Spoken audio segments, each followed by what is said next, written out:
Hi guys, it's Liza. I'm um I'm at New York Presbyterian okay, I'm at New York Presbyterian Columbia, which is a hospital in New York. I'm here for the second time in 10 days, maybe 11. I don't know. It's also 1 a.m. So um I'm in the emergency room for the third time in 10, maybe 11 days. Um, I have an IV in me. I am in the lower tier B team emergency room. The non-emergent emergency room. Um, I um I've asked 3 different hospital personnel for snacks, and no one has brought me snacks. So, I asked my physician's assistant, and the nurse who put my IV in, and the ENT who drained my abscess last week. Which brings me to the I so I am a full-time student studying creative writing and feminist studies, but this semester literature mostly. I guess, which would make me more of like an English student. I don't have time to go to the hospital 3 times in a week and a half. But do you know why I'm here? I'm here because before flying back to college 12, maybe 13 days ago, I developed tonsillitis. Which was it was fine.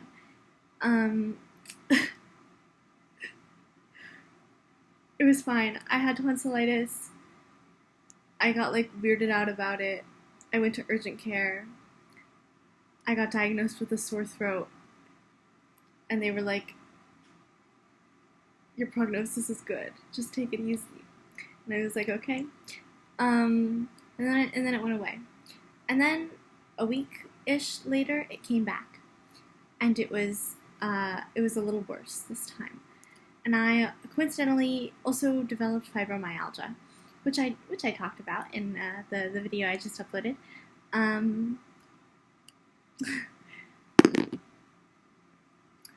developed fibromyalgia, and I was lucky enough to go to the doctor right after my mom and I figured out that I had it. And I was at that appointment, and he was like, you definitely have fibromyalgia. And I was like, cool, could you also look at my throat? Because something weird is going on in it. And he was like, okay. And then he looked at my throat, and he was like, oh, that's tonsillitis. And I was like, oh. Could I would like something to stop. Can you put me on something? And he was like, okay. And my fibromyalgia doctor put me on antibiotics, and I took them. And my condition was not ameliorated by these. I felt equally bad. That was near the end of summer. My tonsillitis kept getting worse. It became infected. I fly to New York from California. My throat hurts terribly. It really hurts. I can't swallow. I'm just thinking it would be funny if one of the nurses came in. I mean, they haven't come in 2 hours, but what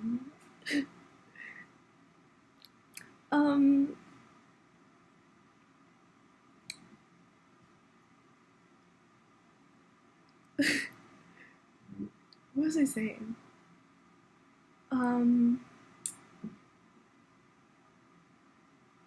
I totally forgot. Oh, so I'm on the plane in I am in terrible pain, and I hadn't slept the night before. Um, anyway, my tonsillitis is infected. I arrive at my college, like, in the evening, the early evening, and I am just super wiped. I, um, I, and then that night I woke up like 10 times, and I was just in terrible, terrible pain. I couldn't swallow, and I couldn't sleep either, and I was having sleep apnea, and I've never had sleep apnea before in my life, but I was having sleep apnea, and,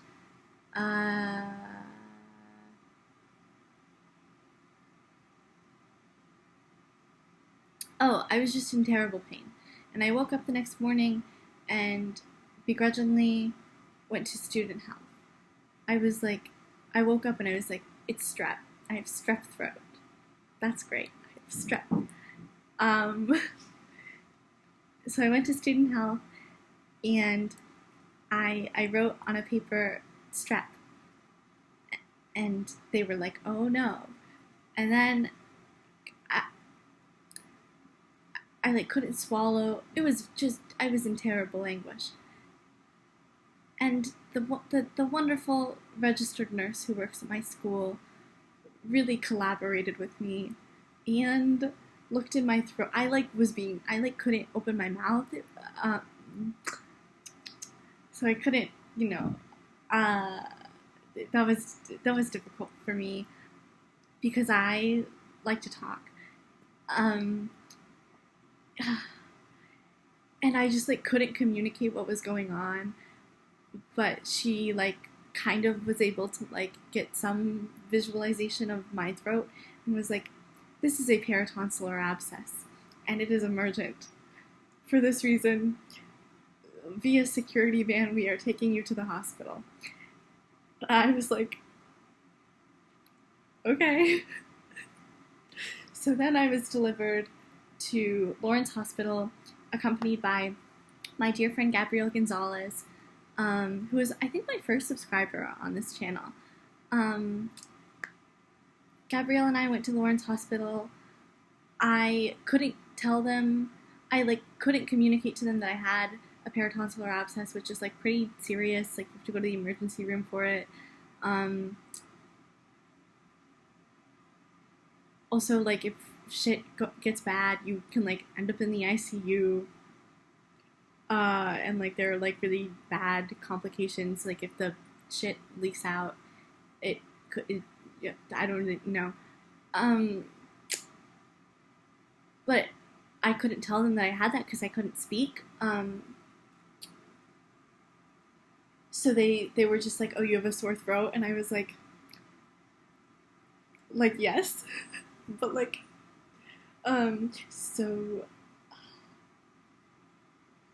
so I was waiting in the Lawrence Hospital waiting room for about 4 hours. Maybe. And I was just in terrible, terrible pain. Gabrielle let me sleep on her lap because she's a good friend. Gabrielle is a great friend. And I cried a little bit. I was having a bad time. Eventually wow, I am really drawing this out.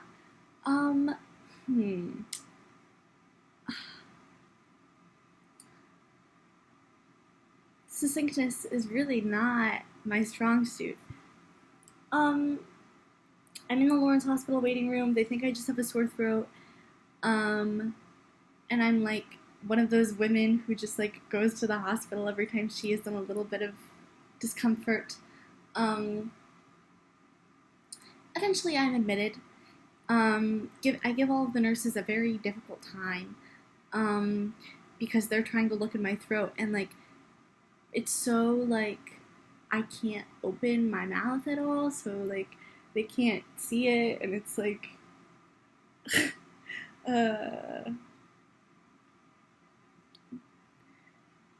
I'm being very difficult, but I'm also having a terrible day, a really terrible day. A nurse inserts my IV just without any tenderness at all. she tries doing it in my left arm, fails, and does it in my right arm. It's very painful. She is, I just am sad. It's just like the loneliest feeling in the world, like not being able to speak and just sitting in like the emergency room, and you can't tell them what's wrong or what's hurting, and everyone think, like all of them, they were like, this girl is insane. There was one nurse who was very kind to me. I don't know his name. He was very kind to me. I am taken through to CT. It's a CAT scan. I don't know if that's the same thing. I go through a CAT scan. That's kind of fun. They put this like fluid into my veins that made them glow in the dark or something. I don't know. My eyes were closed, but that's what I was told. I was in the CAT scan. That was an insane experience. It is like a spaceship, I imagine. Then I return to my room. I am asleep for an unknown amount of time. I wake up and am informed that via ambulance I am being delivered to the New York Presbyterian Hospital. And I'm like, okay. It isn't like you have the option of going to this place. It's like, we call the ambulance and they're coming. And I was like, okay. And I know ambulances are super expensive. So I'm like incredibly frugal and I hate spending money. But I was like, okay. Elena, my roommate, my sweet roommate, dashes to bring me my laptop because I don't have it. They bring me my laptop, which was so kind. The ENTs arrive. One of them just sort of is standing there on his phone for about half an hour.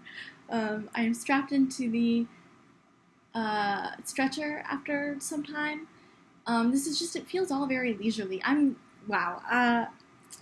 This is going to be a really long video, and it like doesn't have to be. I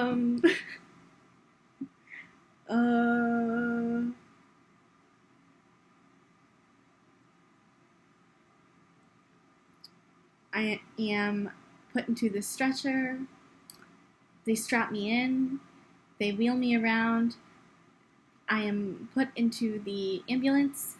They, on the radio, are playing Beautiful People by Ed Sheeran featuring Khalid.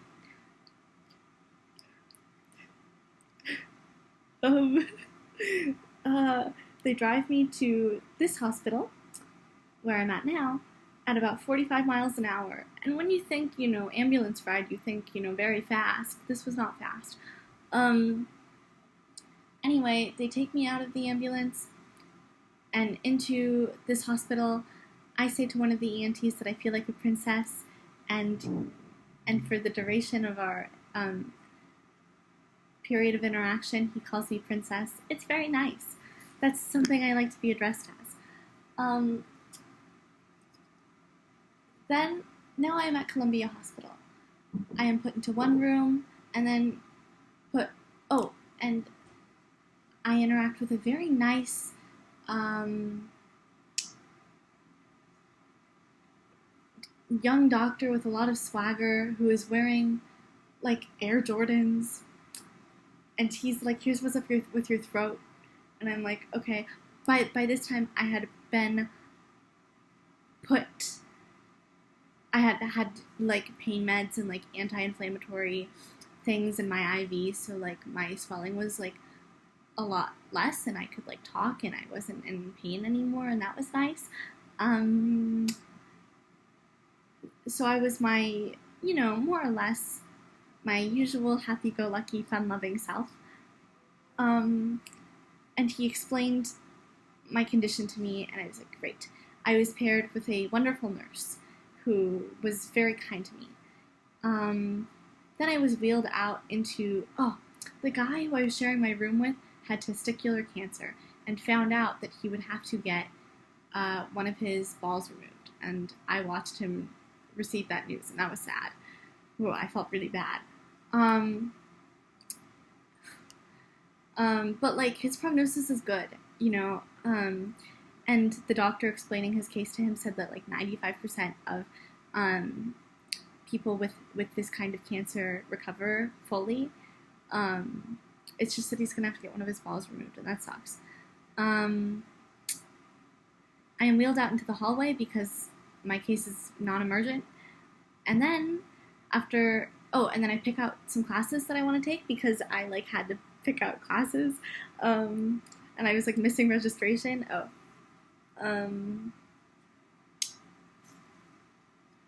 Yeah. And then a first year ENT resident who is carrying this brown backpack comes over to me, and he like is a young guy, who just is a little bit. He looks like someone I like would go to school with. Like he looks like my age. He is like, okay, I am the ENT doctor. Let's talk about your throat, your tonsils, and I'm like, okay. And then I tell him about my tonsils, and he's like, okay, we're gonna stick a needle in your throat and drain it because there's like pus and like fluid in your tonsil, and this is the only way that your condition can be solved. And I like had known that because it had been explained to me all day that someone would need to stick a needle in my throat, and I was like, whatever. This is the way things have to be, I guess. And I was like, that sounds great. And he's like, fear not, because I will first numb you with lidocaine. And I was like, okay. And then I am put into another room next to this woman who was suffering quite a lot. Had something going on with like it was like hemoglobin or something. Blood problems, but also problems with like the rest of her entire body. And she was just in terrible pain. I am in this room. Lidocaine is sprayed onto me by my new friend and doctor / peer. Lidocaine is injected into my shit like with a needle, so there's like already a needle in my throat, and I'm like, I use the word unpleasant when he asks about my feelings afterwards. It was unpleasant. Then another needle he inserts into my tonsil, this one to drain the shit out of it.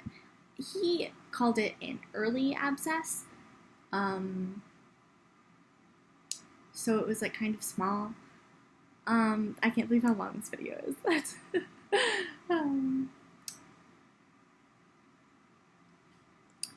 It was an early abscess. He drained it, and I was like, that's great. And he was like, okay, so like I really just set the infection free. It's still gonna hurt for the next few days. We are giving you antibiotics. Augmentin. I was on Augmentin, and I still am. And that should kill the infection entirely. And I was like, awesome. And then the attending came up to me and explained the peritonsillar abscess to me, and I was like, okay. And then I was discharged at about 1:30 in the morning. Right now it's like 1:30 in the morning, and I'm still here. Still, nothing really has been done to me at all, so it's going to be a long night. And then I went to a diner in Washington Heights, and that was nice. And then I was back on campus at around 5 in the morning because I wrote a little bit while I was at the diner, so I was occupied. Now I'm back. I finished my course of antibiotics on Tuesday, and my condition was getting better, and then I finished my antibiotics, and now it's getting worse. So I went to student health this morning. I went to the RN and the NP who had dealt with me last week, and they were like, your tonsils look fucking ugly, and I was like, okay. And they were like, you should go see the ENT, and I was like, okay. And then I called the ENT, and I was on hold for like 45 minutes. And then eventually, someone picked up and was like, what's that? You know what? Maybe call back on Monday and we can like maybe get you an appointment in like a week or two. But I know that if I wait like a day, I'm gonna like not be able to like open my mouth or like swallow or whatever. And that was like debilitating. I would use the word debilitating like in earnest here.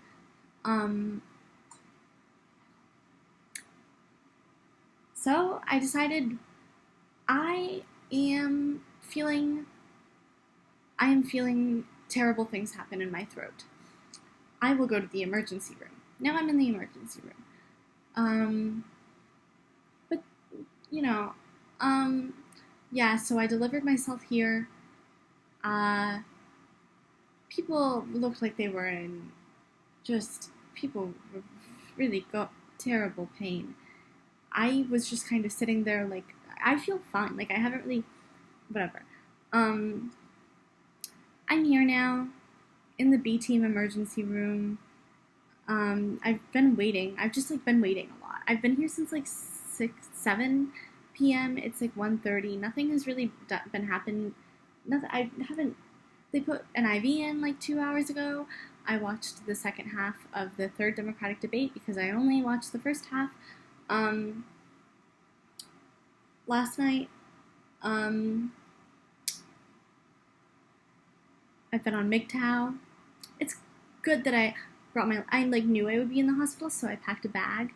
I brought my laptop, several books, my journal.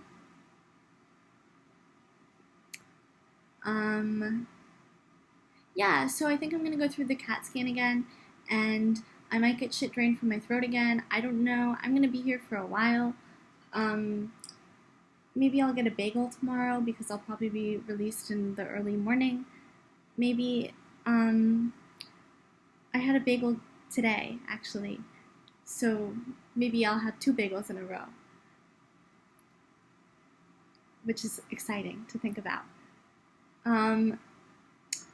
Anyway, I'm holding up okay. I mostly think the situation is kind of funny. I feel good, fine. No one is, I'm really feeling the nationwide nursing shortage right now.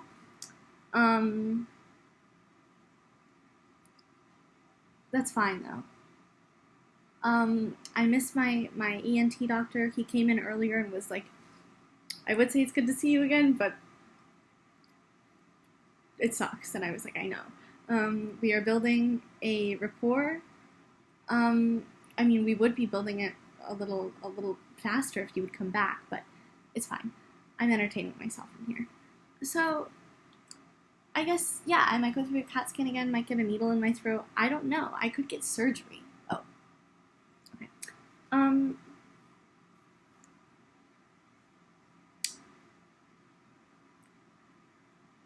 Again, I'm a full-time student. I have to read all of Emma by Wednesday and As You Like It by Tuesday. And Leviathan. I have to finish Leviathan. I have things to do. I have reading to do. I still have to unpack. I haven't unpacked yet. But for now, I'm at the hospital and waiting to go through CT. So that's what's up with me.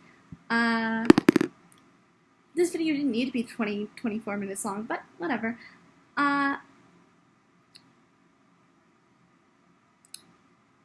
It is 24 minutes long, and that's fine. See you guys later. I'm fine, mostly. Bye everyone. Oh, well, I don't like that ending.